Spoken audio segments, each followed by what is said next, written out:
Kudiposti, cha kwanza kudiposti kuna njia nyingi. Unaweza ukatumia benki, ukafanya bank transfer.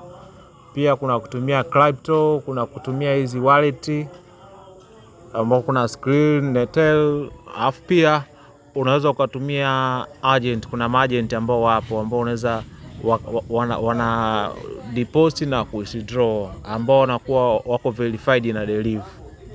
Kwa kuja kwenye kudeposit pamoja na withdraw, cha kwanza unabonyeza menu hapa juu, menu button. Unakuja hapa kwenye cashier, ukija kwenye cashier unakuja kwenye kudeposit.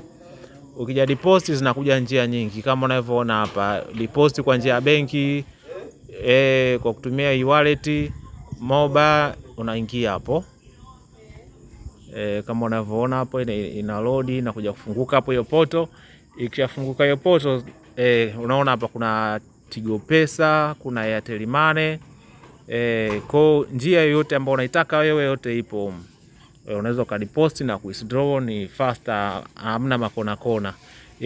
Mi so far nina miaka 6 kwenye industry, na sijaipoteza cash yoyote. Kuona deposit na withdraw anytime ambao unahitaji, hata Jumapili unatoa. Yeah.